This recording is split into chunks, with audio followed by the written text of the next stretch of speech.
بسم اللہ الرحمن الرحیم۔ میں امجد عمر خاکی، ایڈوکیٹ ہائی کورٹ، ڈائریکٹر دی ایکسیلنٹ لاء کالج آپ سے مخاطب ہوں۔ آج جو ہمارا ٹاپک ہے، ہم ایک سابق چیف جج گلگت بلتستان نے جو الزامات لگائے سابق چیف جسٹس ثاقب نثار صاحب کے اوپر، تو اس حوالے سے آج ہم ڈسکس کریں گے کہ آیا کہ وہ الزامات کیا ہیں، اور دوسرا اس کے حوالے سے اسلام آباد ہائی کورٹ کیا کارروائی کرنے جا رہی ہے، اور تیسرا جو ہے یہ جو کنٹیمپٹ کی کارروائی اسلام آباد ہائی کورٹ نے کی ہوئی ہے تو اس کی قانون اور سزا کیا ہے، اور نیکسٹ جو ہے جو الزامات ہیں ان کی حیثیت اگلے کیسز کے اوپر، مریم نواز اور نواز شریف کے خلاف جو کیسز ہیں ان کے اوپر کتنی حد تک یہ الزامات جو ہے وہ اثر انداز ہو سکتی ہیں۔ یہ ہمارے ٹاپکس ہیں، ان کو ہم جلدی کور کریں گے۔ پہلی بات یہ ہے کہ ایک سابق جج رانا شمیم صاحب ہیں،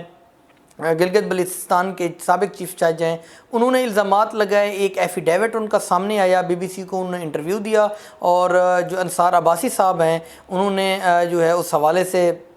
سٹوری لکھی کہ جی انہوں نے الزام لگایا کہ ثاقب نثار صاحب میرے پاس ہے جولائی 2018 میں، انہوں نے جو ہے وہاں چھٹیاں گزارنی تھیں، انہوں نے اپنے رجسٹرار کو جو ہے ہدایات دیں کہ جی نواز شریف اور مریم نواز کے خلاف جو کیسز ہیں ان کو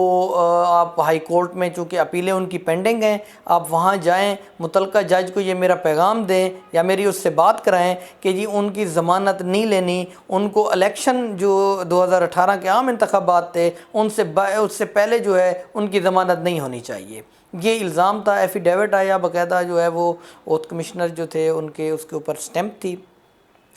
اس بات کے اوپر چونکہ اسلام آباد ہائی کورٹ کے ایک جج صاحب کا نام آ گیا تو اسلام آباد ہائی کورٹ نے اس کے اوپر جو ہے وہ از خود نوٹس لے لیا، متعلقہ فریقین کو نوٹسز جاری کر دیے۔ آج اس کی جو ہے وہ اس از خود نوٹس کی کارروائی ہوئی، جس میں انصار عباسی صاحب، رانا شمیم صاحب اور ان کو جو ہے توہین عدالت کی کارروائی ان کے خلاف شروع ہو گئی، اور ان کو شوکاز نوٹس جو ہے وہ جاری کر دیے کہ آپ نے ایسا جو ہے وہ کیوں کیا، کہ پوری ایک چونکہ کیسز پینڈنگ ہیں بیفور اسلام آباد ہائی کورٹ، اپیلز پینڈنگ ہیں مریم نواز صاحبہ اور نواز شریف صاحب کی، تو اس حوالے سے کہ آپ نے پریجوڈس ہونے کی کوشش کی ہے، ایک آلریڈی جو میٹر جو ہے وہ اسلام آباد ہائی کورٹ میں پینڈنگ ہے۔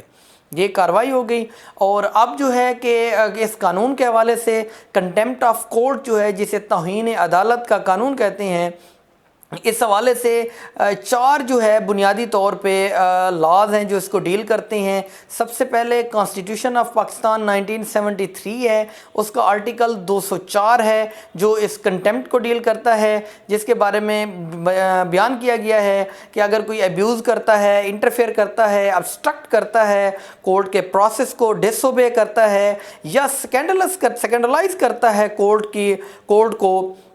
یا جو ہے کوئی بھی چیز آلریڈی کوئی میٹر پریجوڈس ہے کورٹ میں پینڈنگ ہے، اس کو پریجوڈس کرنے کی کوشش کرتا ہے، تو وہ شخص جو ہے وہ گلٹی ہوگا، کنٹیمپٹ آف کورٹ میں اس کو چارج کیا جائے گا۔ اس حوالے سے قانون جو ہے دا کنٹیمپٹ آف کورٹ آرڈیننس ہے 2003، اس کا سیکشن 3 ہے اور سیکشن 5 ہے۔ سیکشن 3 میں ڈیفائن کیا گیا کنٹیمپٹ آف کورٹ کو، سیکشن 5 میں اس کی پنشمنٹ ہے، وہ بیان کی گئی۔ اب اس کے علاوہ جو ہے پاکستان پینل کوڈ ہے، اس کا سیکشن 172 سے لے کے 190 تک ایک سول سرونٹس کو ابسٹرکٹ کرنے کے حوالے سے، اس کی انسلٹ کے حوالے سے، اس کو جو ابسٹرکٹ کرنے کے حوالے سے، یہ ساری چیزیں اس میں ڈسکس کی گئی ہیں۔ اس کے علاوہ پاکستان پینل کوڈ کا ایک سیکشن 228 ہے، وہ بھی اسی کنٹیمپٹ کو ہی ڈیل کرتا ہے۔ اس کے علاوہ جناب والا قانون ہے ایک فیملی کورٹ ایکٹ ہے 1964، وہ اس کو ڈیل کرتا ہے اس حوالے سے کہ اس کا جو سیکشن 16 ہے وہ ڈیل کرتا ہے کہ جی اگر فیملی کورٹ کی اگر توہین ہوگی تو اس کے لیے جو ہے وہ جرمانہ ہوگا۔ اب اس کی سزا کتنی ہے، یہ کنٹیمپٹ آف کورٹ آرڈیننس 2003 میں واضح طور پہ کہا گیا کہ جو ہے اس میں امپریزنمنٹ ہے ایز اے ڈسکرپشن وچ میں extend to 6 year, simple imprisonment ہے جناب، قید کی